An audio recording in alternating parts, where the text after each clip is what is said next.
Our faith isn't an idea, it's not a theory, it's an encounter with a person.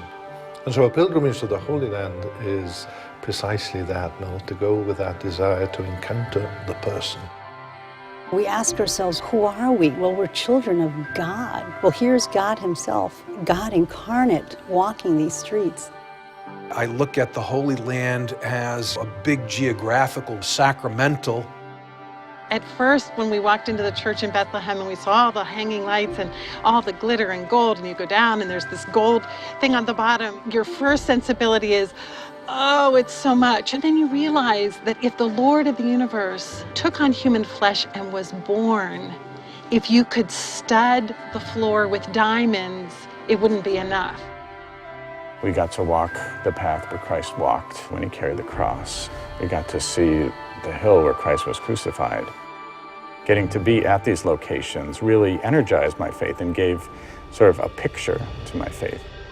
It's always interesting to me that St. Jerome described the Holy Land as a fifth gospel, because when you experience the Holy Land, suddenly the four gospels come to life. Saint Josemaria had tremendous devotion to the humanity of Christ. His typical way of praying was to enter into the gospel scenes and really imagine himself in those different gospel events. And even in his own meditations, he would kind of describe the terrain of the Holy Land. Te vas leyendo despacito el Santo Evangelio y te metes ahí con un personaje más. It had been Saint Josemaria's dream to come on a pilgrimage to the Holy Land, but because of the regional circumstances at the time, he was not able to do so. Bishop del Portillo is a very important figure in the history of Opus Dei. He was the first successor of the founder of Opus Dei, Saint Josemaria Escrivá. Venerable Álvaro del Portillo made a pilgrimage to the Holy Land in March of 1994. On the final day, he celebrated Mass in the cenacle, where Jesus celebrated the first Mass at the Last Supper.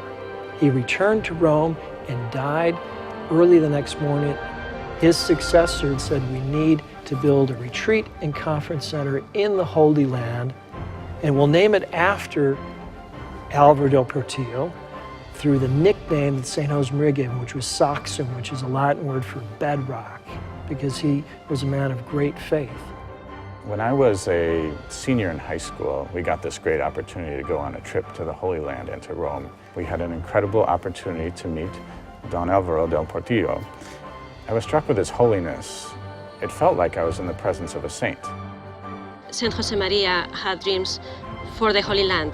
One of them was to set up a conference center where people could come from all over the world to renew their spiritual life. It will not be a hotel, it will not be a bed and breakfast. Saxum will be a peaceful environment where people from different backgrounds can work together, and the Multimedia Resource Center will offer background information about our common roots, and it will be a place where pilgrims can study the scriptures and go deeper into their knowledge of the historical, archaeological, and literary context of the scriptures, so as to enhance their faith.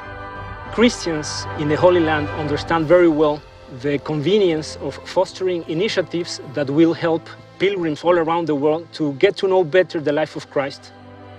Saxum affords the opportunity for people to kind of combine the pilgrimage with the retreat. It's like the best of both worlds. It's a wonderful achievement to be able to have a real estate where you can build a conference center near Jerusalem. Emmaus is only 6 miles from Jerusalem. That's where Jesus walked on the road to catch up to the disciples who had lost their hope. Any sign of growth of the Christian church is light shining in darkness. And we're looking forward to its fruits very hopefully.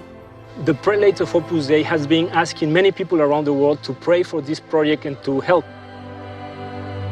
So I would also encourage all of the people to think about how they can support this financially to make sure that the church has these firm foundations in the Holy Land.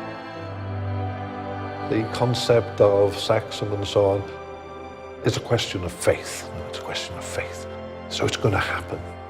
Jose Maria Escrivá and Álvaro del Portillo banished a number of words from their vocabulary, and one was tomorrow, and the other one is impossible, that there's nothing impossible with God. If something fails, it's not because of lack of means, it's because of a lack of faith or lack of spirit. Bishop Álvaro del Portillo would irradiate peace and serenity at all times. We want the Saxum project, which bears his nickname, to be that instrument to foster peace.